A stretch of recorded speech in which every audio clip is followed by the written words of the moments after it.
Awesome. So you guys can see my screen now? Yes. Yes. Yes. Perfect. Yep. Great.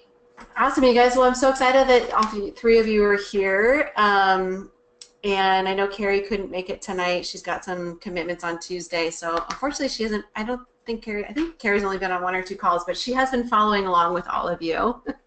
um, so I can't believe this is the second to the last call, you guys. We've come so far together as a group, and I know everybody's kind of in their own place and working on stuff. So we're kind of starting to wind down the group portion of the program, but as you guys have been doing, like Rhiannon has met with me with her mid-session program check-in. Johnny, we just met. Michelle, that will be coming up for you. Like, you guys still have access to me.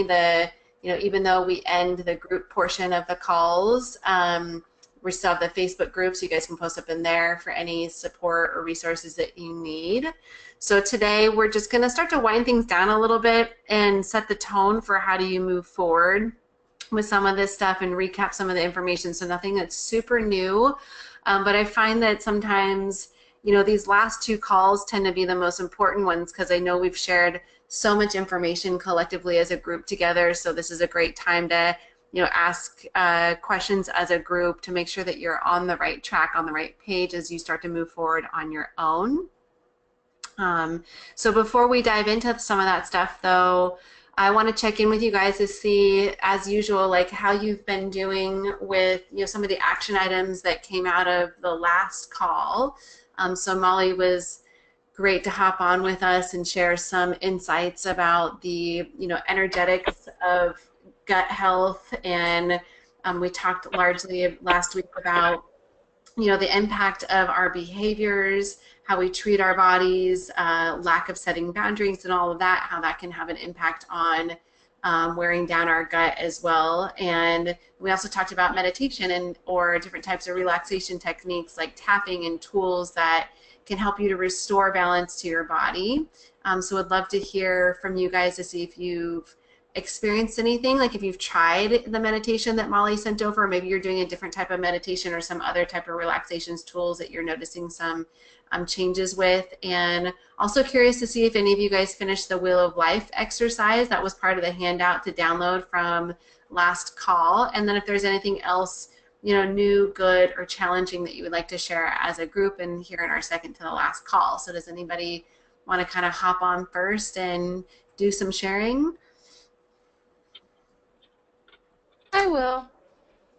Hey Rhiannon, what you got? Hi. Okay.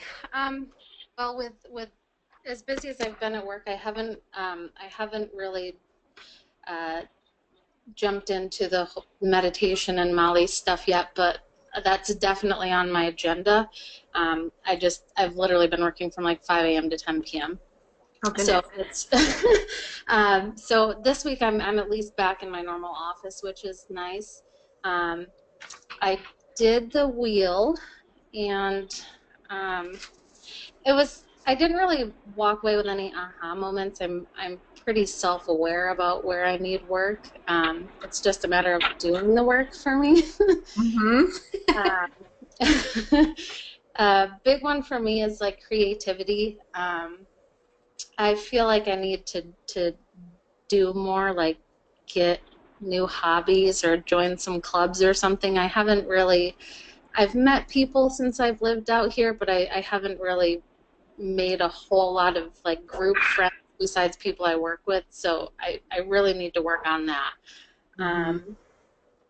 Education, I do want to go back to school. I think you and I touched on that too. I just haven't been able to figure out what I want to do in order to decide what to go back for, but I know at least taking a class would make me feel better, so I'm definitely going to look into that for the fall semester. Cool.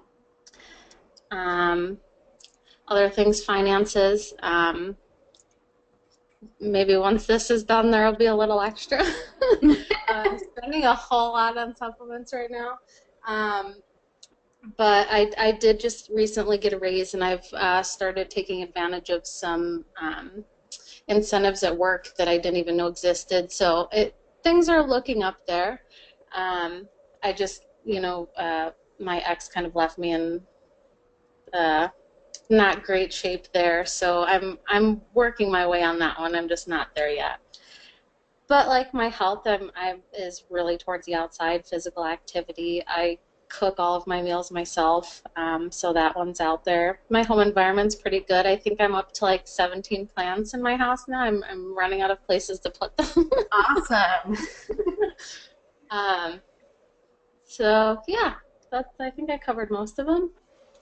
Yeah, that's really insightful, and I hear the self-awareness too. And just to share with everybody else, like touching on the creativities, because it seems like you're kind of working in all the other things. And I want to share something about the creativity aspect because this is something that I see very commonly in my one-on-one clients that I work with, and that when we feel lack in creativity or maybe lack in relationships or lack in love in some of those other areas of our life, I mean, it really can be lack in any of those areas on the wheel.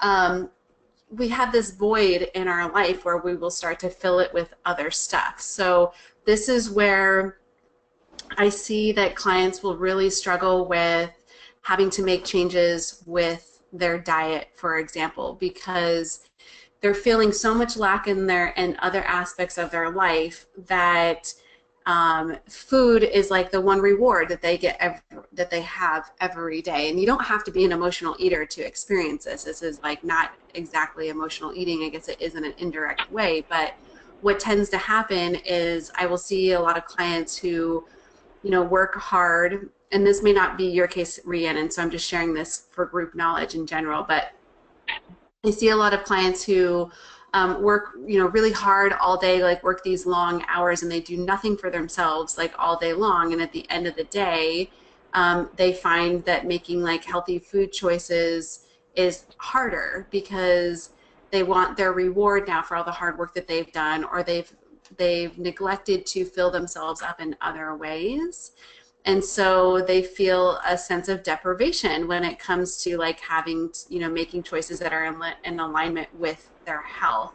And that can happen in all different types of ways, right? It doesn't have to necessarily be in relation to food, but when we feel a lack, like in everywhere, if we feel a lack in relationships or if we feel a lack in money, there's that stuck energy that then goes elsewhere, that it gets diverted to something else. So I have another client that I work with, and her lack shows up in not being able to go to sleep early because she doesn't feel like a purpose in life, and so she stays up really late at night writing or Googling and doing all other different types of things instead of sleeping, when sleeping is like the one thing that her body really needs in order to recover. So we're kind of working through some of that. So we've talked about, her different aspects on the wheel are probably more career, feeling a lack in her career, feeling a lack in finances, and so she's kind of sabotaging in a different kind of way. So that's one way to look at this wheel exercise also, is that when we feel lack in certain areas, then we're going to, there's like an inner child in us almost that will rebel in some other kind of way, because and all we really need to do is kind of balance the parts on the wheel, and then we will stop self-sabotaging or we stop rebelling. So that's a takeaway from like the wheel exercise in general for everybody. And so I think it's also great to point out here, like Rhiannon with you, it sounds like you're kind of working on the finances things, you're looking for opportunities for incentives at work and things like that. Education-wise, you know that you want to do it. It's just a matter of like picking which direction you want to go in. So with the creativity aspect, like what is one realistic action that you can take, moving forward in order to help fill that up for you? I've actually been actively trying to find like a knitting group or something on Meetup, like knitting or crocheting, so I could learn how to do that. I haven't really had any luck. There's been a couple of things I've seen where people get together, but it's not really for like instruction. It's just people to meet and hang out, and or they already know how to do it. So I am looking for that. I think that'd be good for me because it would keep my mind busy and my hands busy. And as long as one or both of those are working, I'm not stuffing food in my face. Yeah. I'm a bored eater, and I'm an emotional eater. I don't really do the thing where after a hard day of work I come home like, man, I earned this. I don't really go that route. It's more like, oh, so and so's sick today, or I just lost so and so. I'm gonna go eat a tub of peanut butter. Yeah. But yeah, I also I'm still trying to get on the new softball team. I don't know if that's really considered creativity, but it's something to do, like a group setting with people I don't necessarily know and are comfortable with. I'm trying to get somebody I work with to join a bowling league with me. So I don't know what else really beyond that. Maybe I should start coloring. I mean, coloring's great. I have some clients that get into the whole coloring thing, which is also a form of meditation, the coloring book stuff.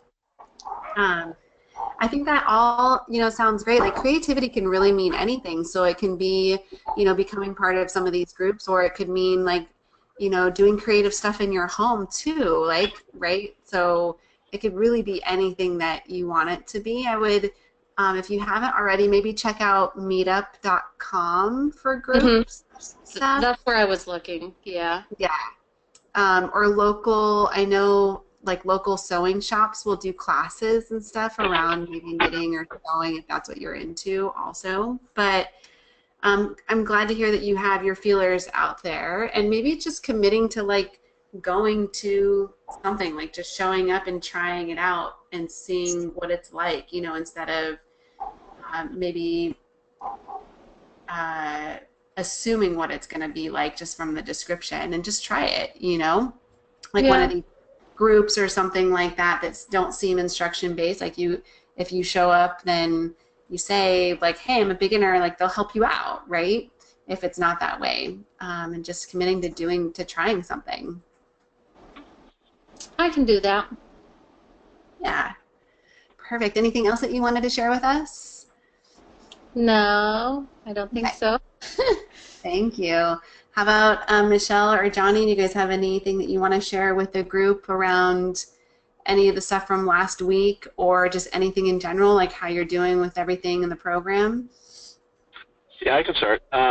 So, yeah, let me summarize. I know we just spoke, Jen, so I'm trying to think of all the things we spoke about. So, yeah, on the kind of anxiety piece of things, that is much, much better, which is really good.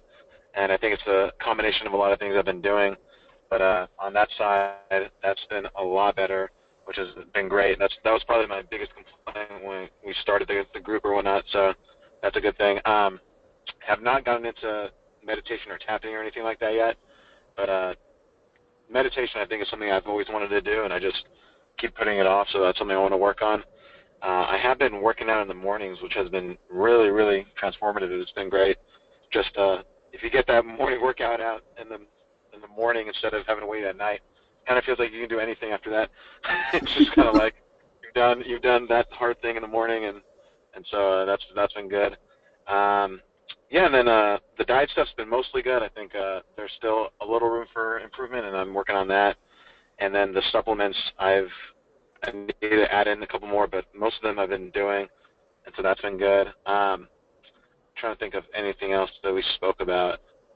I think those are the main things, but yeah, so, and I've definitely been kind of just accepting more of the different challenges in life, and so that's the big thing that I've come to realize. It's, instead of wishing all the challenges would go away, I just assume there's going to be something, and, how to deal with it without reacting to it. It's been a big part of doing that, and so that's been good. I think that's pretty much it. I don't know of anything else. Yeah, so there's definitely some work I still need to do, but talked to Jen today and have all our plan out pretty good. But yeah, is there anything else I missed, Jen, that you remember? No, I think that pretty much sums it up. Like, I'm glad that you shared with the group the change in the exercise routines. I think that's wonderful for you, like noticing the shift that's happening with that, and the anxiety too. I mean, that was a big thing when we first started that you mentioned to the group also, and how that's really changed. And like what Johnny and I were talking about today, he hasn't gone into the category D supplements to even like really tackle the gut bugs yet, but just by the slight changes in his diet that we've made or that he's made, and by adding in some of those gut healing supplements, there's already like a noticeable difference that's there.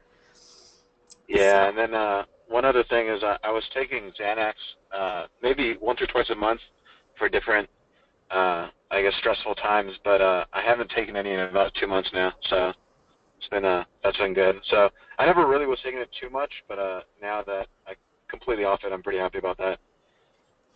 perfect. That's And, yeah, awesome. and then I think that's it. I was going to make a suggestion for Rhiannon. You should think about doing a Toastmasters club. It's kind of a plug because I'm in one, but the Toastmasters club I'm in, it's been really, that's also been really transformative too. Just having to every week speak in front of a bunch of people that you don't know has been really helpful in just getting over nerves and these sort of things. So that's something I would suggest if you're up to doing it. So I'm that's sorry, one thing. Just you throw were that in kind there. of cutting in and out there. What kind of club was it? So it's called Toastmasters. So it's Oh, a public Sales speaking Masters. club. Toastmasters, Interesting. yeah. Is Like that giving is a that toast. on? Did you do that on Meetup? No, I found this club just randomly. There are a bunch of clubs. I think there are 200 in San Diego, but I can follow up with you on Facebook and give you more details. But yeah, it's been really good. I would definitely suggest that. Awesome, thank you. Yeah, that might be Of kind of course. cool for you too, Rhiannon, because maybe I mean, there's so many people from different career backgrounds that go to those things, right, Johnny? Where maybe it'll give you some Yeah. ideas on what direction you want to go career-wise with your like in your education too. That might be awesome. Yeah. So there are, upwards of sometimes 20 or 30 people there. So it's really nice. I Yeah. appreciate that. Thank you. Yeah. Of course. Yeah. That's it. I don't want to hijack the call, but I just want to throw that in there. Awesome. And that just made me think of, another thing since we're talking about meditation on Meetup, you guys, there's like a ton of different meditation groups as well. So that might be a way to scratch the creativity itch and go out and try some new stuff. Also, like there's tapping groups, there's different types of meditation groups. I know you guys are not close to me, but there's a couple different like Kundalini studios, yoga that are really awesome, and Kundalini yoga really works on the glandular system, so the endocrine system, and the gut is directly related to all of that. So those might be some other kind of alternative types of groups or things to check out for some of that stuff also. So Yeah. thanks, Johnny. Yeah. Awesome. Michelle, did you have anything that you wanted to share with the group today? Yeah, I actually went to a Toastmasters here in Pacific Beach. I don't know, it was like 6 or 8 months ago. And I don't know if they're all like this, but it was really formal in the way that it was structured. It was kind of like being like it felt like it was military. At 7:17 we're doing this, and at 7:19 we're going to be doing that. And it was just all these people, and it was like so rigid and like people. It just didn't seem very natural to me, so I never went back.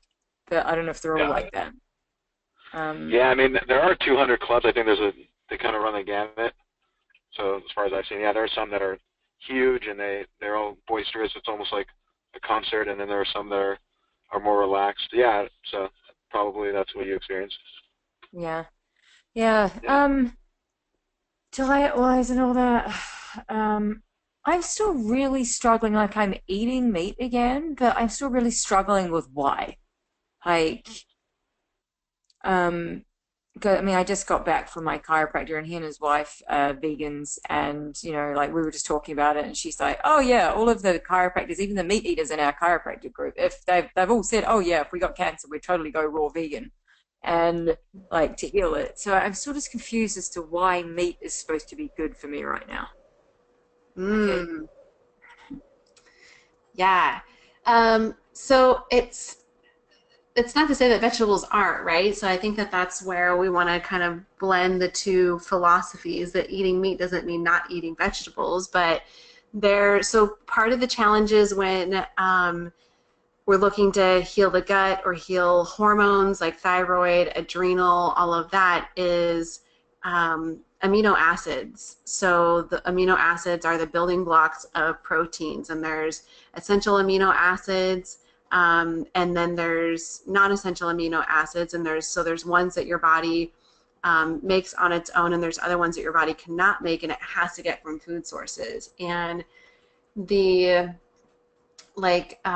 even when you do food combining as vegans, it's pretty much impossible to get complete amino acids. And so like for your thyroid specifically, you need certain amino acids for thyroid function, and for the adrenals also. And then you have certain meat products like liver, for example, are super high in vitamin B. So meats are going to be higher in a lot of your different vitamin Bs that you need. And in addition to that, you also, like in order to make hormones, you need cholesterol, so you need fats, which you can get that from some plant sources like avocados, and you can get them from eggs, but we also get those from meat proteins as well. And if you're not getting in enough fats in your diet, that can create a drought of resources for hormone production. And so then we'll see like hormones start to drop. So it's vegan or vegetarianism like works for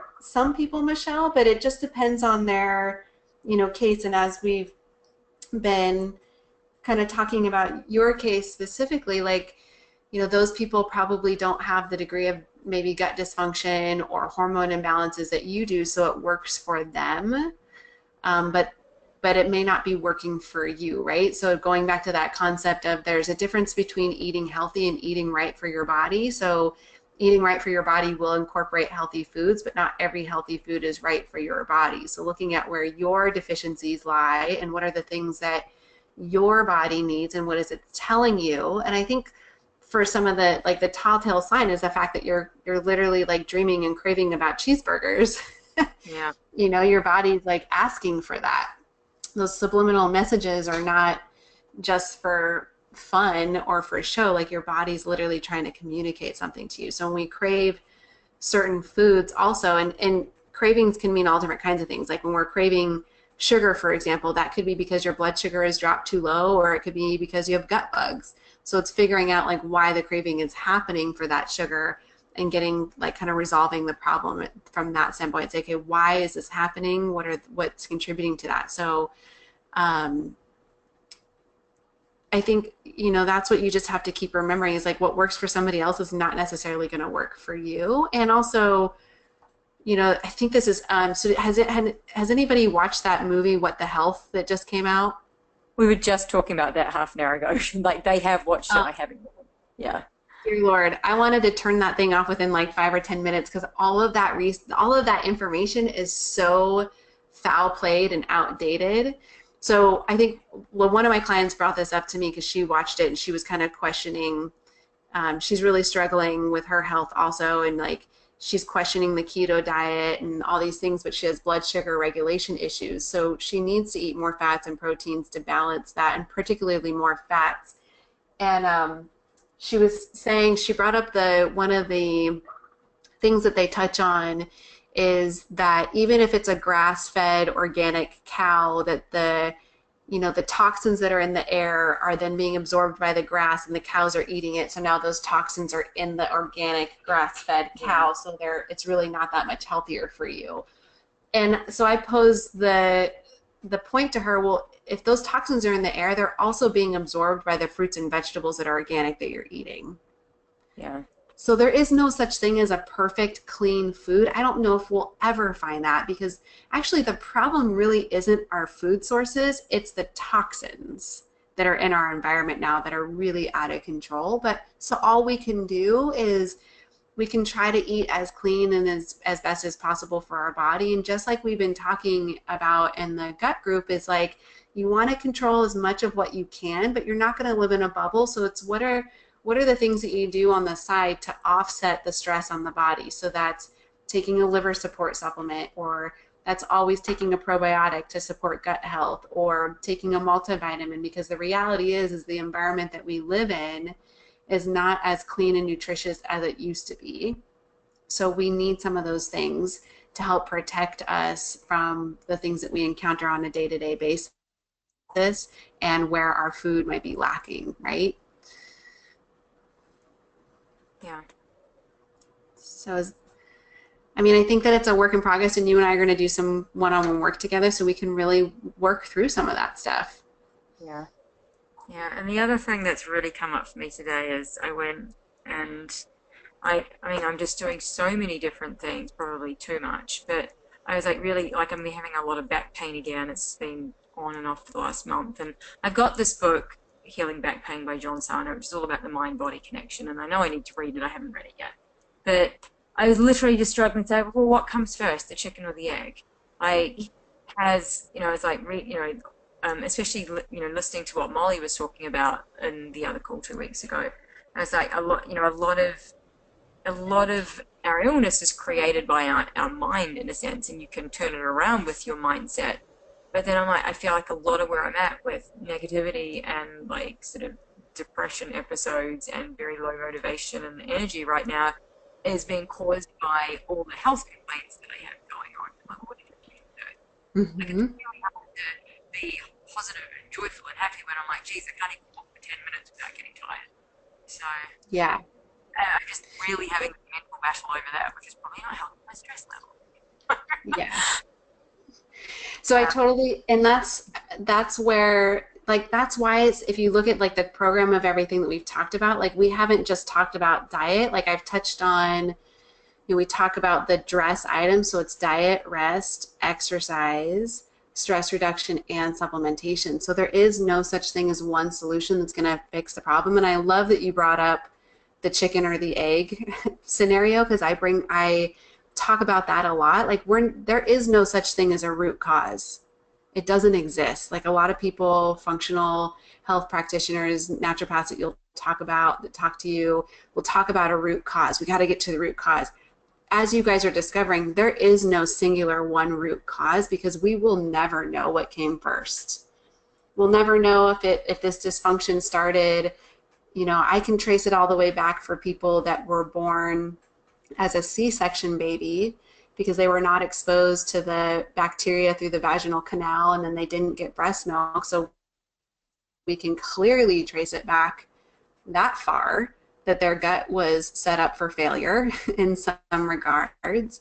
Or we trace it back to dysfunction in the family as a child growing up, or I have another client that just signed up with me, and he's been dealing with some pretty severe like adrenal and gut issues, and he's done some pretty deep energy work with some different types of healers, and he can recall like being in his mother's like womb and sensing the feelings of her needing to protect him. And then he had a conversation with his mom, and she was in a bad relationship at the time and felt a need to protect her womb all the time, and he sensed that. And so those, like, this is the crazy part, you guys, and I don't mean to get overly woo-woo with you, but this actually kind of all does start from like your parents. It is partially generational, whether it's from an energetic standpoint like I'm talking about right now, or we can actually, like, research and studies are showing that adrenal dysfunction, hormone imbalances start in the womb because of the lack of nutrients that the mother is providing, or that the father had with the sperm that was provided to procreate, right? So this really is like a much bigger like issue than we even realize, but you guys are doing the work now to reverse it. So it's fixable.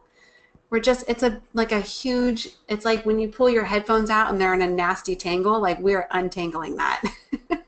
That's what it's like, So it's going to require, to answer your question, Michelle, like it's going to require a little bit of everything. So it's going to require a little bit of meditation or spirituality, energy work to work on the positive mindset aspects of it.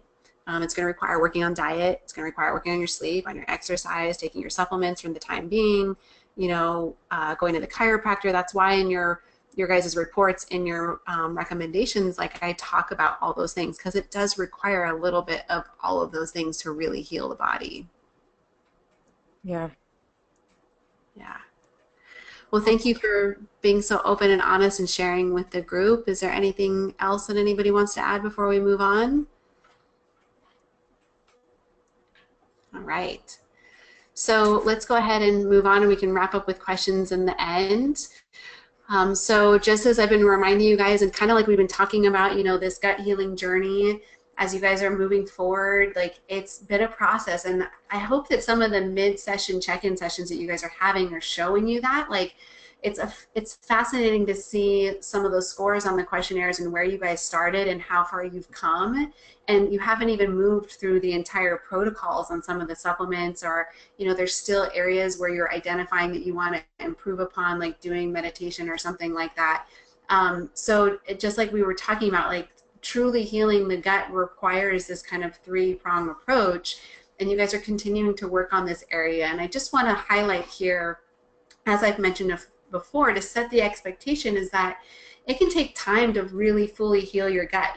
Think about however old you are, like I'm 34, so talking about untangling that web, like we're working against, I was working against 30-something years of gut damage to really get into a healthier place. And you guys are all in that place too, where all these things have happened to you through your lifetime. So it takes time for the gut to heal, but as you guys are already noticing, is just by making some of these little changes week by week that you're doing, you're already recognizing some of the benefits and the progress that you're making.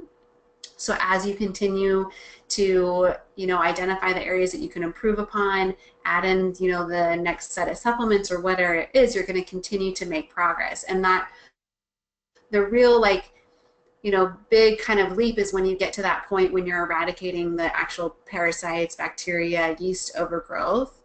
So I know some of you are in progress with that right now, and then other of you are still going to be starting some of those supplements that are going to touch on that, because remember, those critters are causing a lot of internal stress that we're trying to reduce in all aspects of your life, all around. So the kind of next steps from here are to either, to start and then finish the phase D supplement. So some of you guys have different 60-day kind of segments that are on there depending on how many gut bugs you had. So, there's some of you who had parasites, bacteria, and yeast, and there's some of you that only had one thing.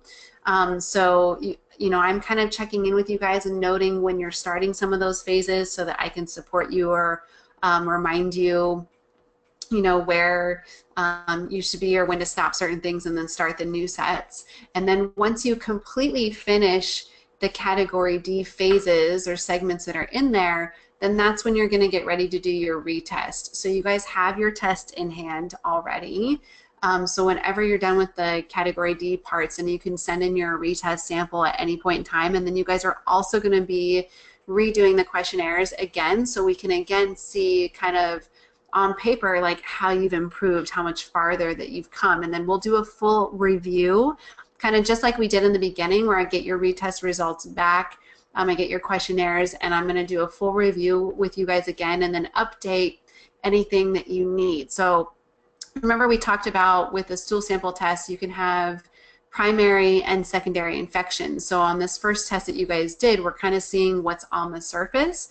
So the goal of the retest is to make sure that you cleared everything that was on the surface, and then see if there's anything new that has kind of been pushed to the surface. And so I'll give you a new protocol for that, and then you guys will be able to continue doing the work, because this is what you've learned to do in the gut group, and keep working on the lifestyle factors. I mean, personally, I've been on this journey for a long time, so as I shared with our call when we had Molly on, is that was when I started doing some of the work that Molly talks about. That was extremely life-changing for me. And I had always focused on everything on a scientific kind of level, and then when I added in kind of the mindset, spirituality side, I mean, just to give you guys a gauge, I was diagnosed with Hashimoto's in October and was off of my medication within 6 months and in remission. And actually my blog that's coming out this Thursday talks about this and why meditation matters, because I created that space for my body to actually heal.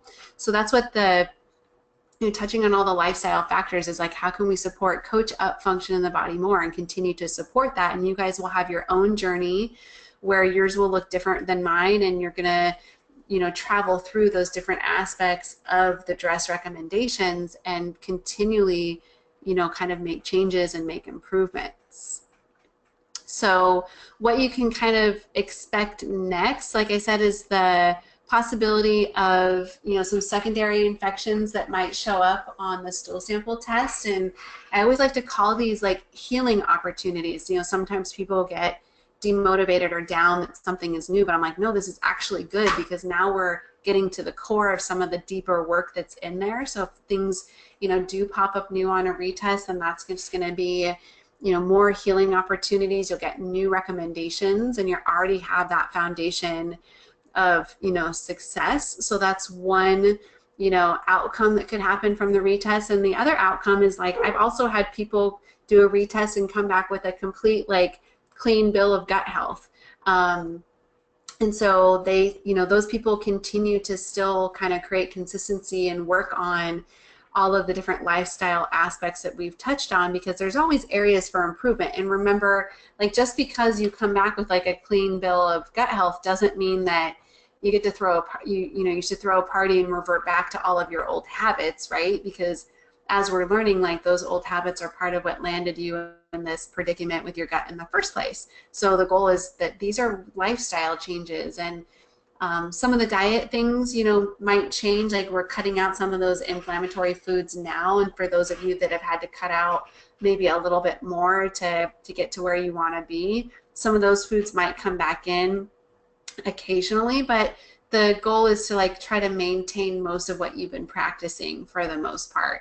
And then I say, kind of what I recommend to my clients is, once you do land in that clean bill of gut health, is that I suggest just running an annual kind of stool sample test to check in on that, because as you guys are learning, like, the gut is so critical to our overall health. It's where, so many things stem from, like our immune system. It's where we absorb nutrients.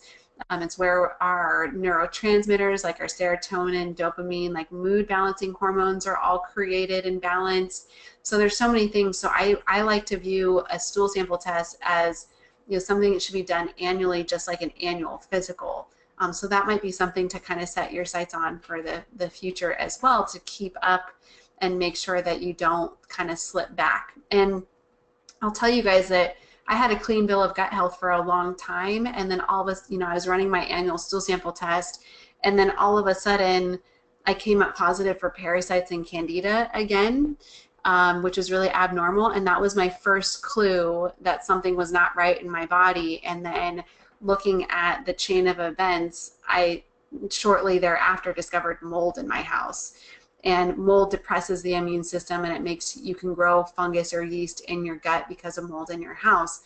So that was like my first clue back then that something wasn't right, right? So once you get clean, then you can kind of monitor and make sure you stay clean. And if it shows up, if you get a dirty stool sample test, then that's an indication that maybe there's something that's happening, right? So as we've been talking about, moving forward, you guys want to be mindful of all of these stressors. Johnny and I had a great conversation about this earlier with his mid-session review on, when we're traveling or doing, celebrations come up in life, like, how do we balance that? And it's just being mindful of all the stressors. So I shared with Johnny like a story that happened to me literally like 2 days ago. So I am 150% gluten-free because of my Hashimoto's, and I also am dairy-free because dairy is the most common cross-reactive food to gluten, and it's highly inflammatory, especially with somebody who has a pre-existing, like, autoimmune type of condition. And I went to my local coffee shop on the other day and ordered a matcha tea, like sugar-free with coconut milk, and when I got my tea, I walked out the door and took a couple sips of it, and it was definitely milk. Like, I can't even tell you guys the last time I had milk, and I was so disappointed and bummed that I literally had been, like, sabotaged. Like, I got dairy duped is what I call it. And that day, so that's a stressor on my body, right? Because it's inflammatory. It's not something that I normally eat, and I know all of the negative side effects that can come with dairy. So that's a stress, like an added stress that my body had to deal with that day that I wasn't expecting. Well, that morning, I had planned on going on like a 4 or 5 mile run, which is pretty intense. And so, but because this new stressor came in, I decided that probably wasn't a good idea. My body was already dealing with the stress of being exposed to dairy, so I chose to do a yoga class instead. And then I was extremely mindful about everything that I put in my mouth for the rest of the day. I went to bed early, and then even the next day, I was mindful of what my workout intensity was like because I knew that my body was still recovering from that type of exposure. So I share that story because we want to be mindful of the stressors, and that's one of the big things that I want you guys to take away from this work that we're doing is it's not realistic to live in a bubble, but it's to be mindful of the stressors and the accumulation of stressors. So, you know, to compare this to, I love to go to Vegas and stay out and dance all night. But I also have to create a balance with that, right? Because I know that if I don't go to bed till 3 a.m., that's creating a type of stress on my body. So when I'm in Vegas, yeah, I'm hyper mindful about being gluten-free and eating right for my body, knowing that I'm going to tilt the scale a little bit by staying up late. And then the days following after that, you know, I am extremely mindful. I go to bed early and I kind of am working to offset the impact that that's had on my body versus, to give you guys the opposite example, like old Jen, like years ago, I would have gone out dancing all night, drank whatever and ate whatever I wanted, woke up hungover in the morning, and I still would have gone for a 5-mile run because back then I thought that going for a run would cure my hangover, when the reality was I was adding insult to injury. When my body was already stressed, fatigued, exhausted, depleted, I was asking more of it by going for a run and depleting it even more. So just being mindful of all the stressors that you're dealing with and working to create that balance and kind of, you know, identifying those. So the balance of, like, if it's mental, emotional, then the balance is, yeah, having that meditation practice in place or having an outlet for those types of emotions. And if it's physical, like if you have injuries or aches and pains or, you know, intense exercise, it's like getting body work done, doing a massage, like cutting back on the exercise. And then the biochemical type of stuff, like being mindful of the inflammatory foods. So, you know, if you're going to stay up late, then make sure you eat super clean type of thing, and working to continue to heal the gut and balance sleep and all, and working on removing toxins where you can, right? So it's being mindful of all of these stressors now that you're aware of them and controlling what you can, and then doing what you can on the side to offset the impact of some of them to strike that balance. So some of the healthy gut goals that you guys might want to, you know, consider moving forward, and this might be for you now or maybe in the future once you've, you know, done your retest and surpassed some of that stuff. But, you know, dietary wise, like, I'm a realist. I know that, you know, birthdays are going to happen and all those things. So I say, like, I like to practice more of the 90-10 rule. A lot of people will talk about the 80-20 rule, but 80-20, I think 20% gives a lot more wiggle room than we even recognize and can do more damage. So now that you guys have established some good, healthy, like clean eating habits that are anti-inflammatory, trying to maintain that as much as possible. With the exception of if you are autoimmune, you might want to be 100% free of things like gluten and dairy per you. And remember, this is all, these are guidelines. This is not necessarily specific to you. So we can talk about your specific, you know, scenarios in your sessions also. Making sure that you're eating organic as much as possible and eating protein, carbs, and fats for your body. So like we were talking about, you know, earlier in our conversation, Michelle's question around eating meat and stuff like that, like eating right for your body and not what works for somebody else. And going back, and when you need to, I know Rhiannon, this, I kind of commented on the Facebook group about your question today, is that going back and using some of those food journaling techniques that we talked about in the beginning to check yourself and figure out what is right for your body. So your ratios and your needs can actually change as you heal your body and balance your hormones. So sometimes it's good to actually go back and do that exercise every once in a while and do some journaling to listen to your body and see, okay, what are the proteins, the ratios of proteins, fats, and carbs that I need for my body specifically? What is it telling me now? Sleep is super critical. You guys have probably been seeing, like, I've been blogging a little bit about sleep lately. So Sleep is so restorative. So a goal would be, be asleep by 10 p.m. at least 5 nights out of the week. That gives you plenty of flexibility to have a social life and go do, some fun things in the evening times. But that should be kind of like the standard moving forward. Like that's what a healthy lifestyle would look like for you.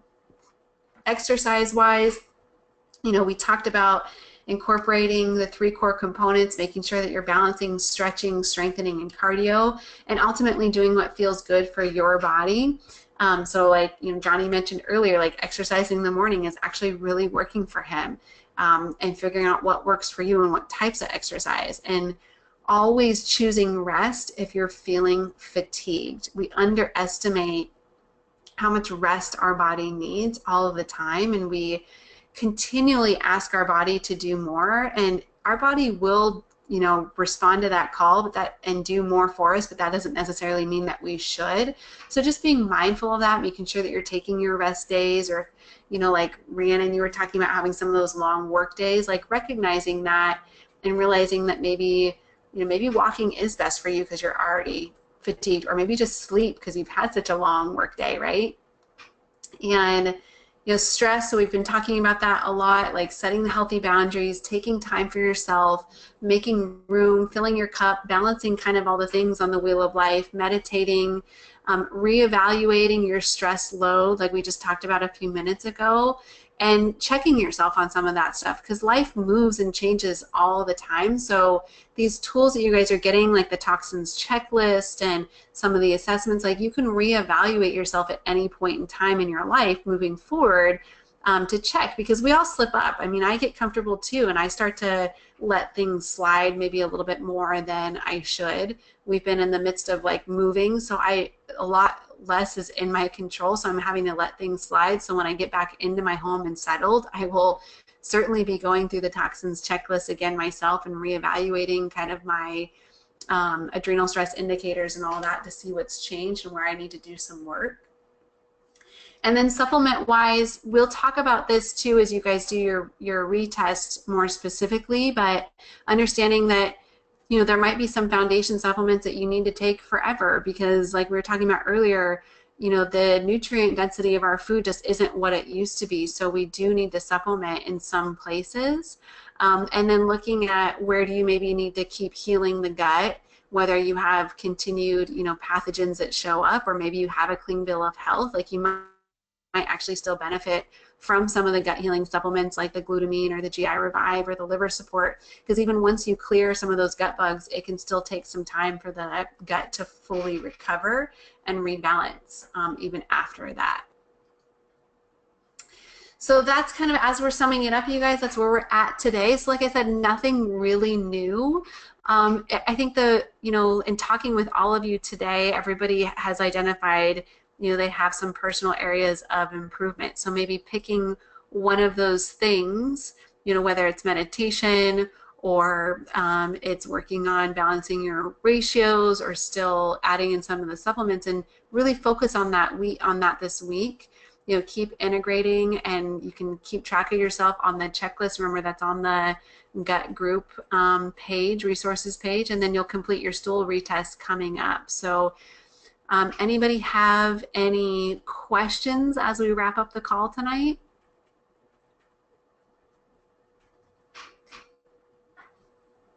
No? Everybody's super quiet? I was thinking of another question I had, but I've already forgotten what it was. It might come back to me. Oh, I'm unmuting. Hold on. I just unmuted Rhiannon and Johnny. So what were you saying, Michelle? Oh, I said I did have another question I thought of a couple of minutes ago, but I've now forgotten what it was. But it might come back to me. Okay. Yeah. Did you have a question, Johnny? No, I was just going to say I couldn't unmute myself. But no questions, and this all sounds good, and I'm going to start moving into the advanced supplements and all that. So yeah, thank you. Yep. So yeah, so that's a good thing. So like thinking about, what's one thing you can focus on this week. So Johnny, for you, I think it would after our call today earlier, I think the supplements, like getting those added in, we talked about that. So that's the number one thing to focus on. And Michelle, like, is there something that comes to mind for you that you really want to focus on this week and kind of creating some consistency around or adding in? I mean, I've very much just gone back to basics. I've been having back pain again, and I've got very low energy. And oh, I just remember what my question was. Um, and so like my only exercise is going for a walk, and I've done a little bit of yoga, and but my focus is still on feeding myself, like with this new diet, and I need to work out some like batch cooking and prep to like minimize the amount of time I spend in the kitchen because it's a lot. Yeah. And I kind of want to work on that. I found some more recipes that I want to try. I mean, I'm like actually cutting out the foods has been relatively easy. I feel like it's very limited, but I'm kind of like getting by. It's that I'm really sick of eating fish already. And I still ate fish when I didn't eat meat. But now that I'm having it almost every day, I'm like, oh god, I'm sick of fish. Mm-hmm. So I don't want to eat any more meat than I am. Um, yeah. No, my question was because like when I was at the chiropractor earlier, he did something. I'm like, "Ow! Don't do that to my foot." And he did. I'm like, "Ow! Why are you hurting my feet?" He's like, "Does that seriously hurt?" And I said, "Yes. Stop it." I get along well with him. It's big like this. and he was like, "Really?" I'm like, "Yes. Don't do that again." And he said, "You know what?" He goes, "Your feet are swollen." I'm like, "Why the hell would my feet be swollen?" He goes, "Honestly, it could be the meat." He's a vegan, so he's kind of anti-meat. Vegan propaganda.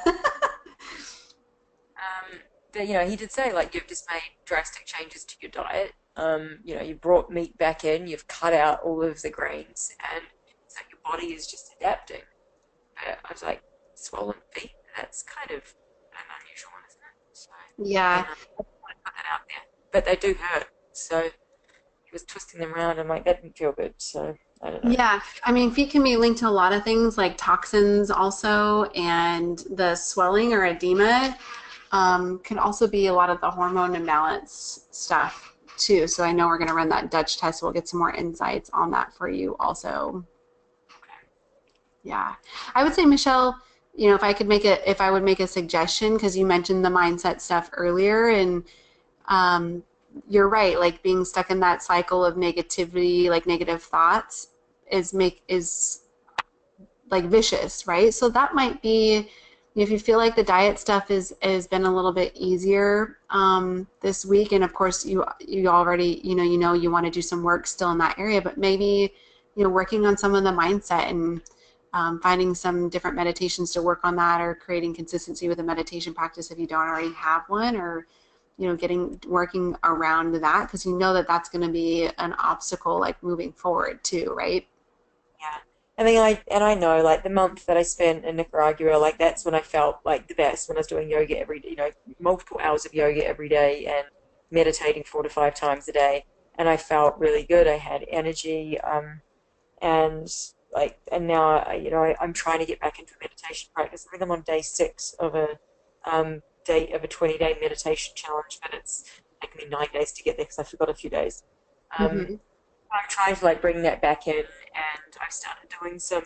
It's not like a full yoga class, but I have some of these videos that are kind of like different sort of like mindset kind of mantras around like releasing a lot of stuff that to movement, like yoga type movements, without being really strict on the yoga. So I've kind of just started doing those again as well, and yeah, I mean, I just realized I was just trying to do way too much, and yeah.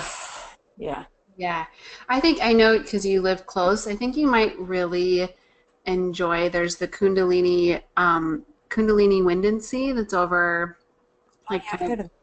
Bird Rock area. The kriyas that they teach there, and it's a lot of chanting and like different mantras and things to release like stuck energy, and I come out of that feeling like a totally different person every time I go to class. You might want to check that out. I think that might be really good for you. And like we talked about, it works on all the endocrine system stuff, so it'll be helpful to balance hormones and everything and all that kind of good stuff too.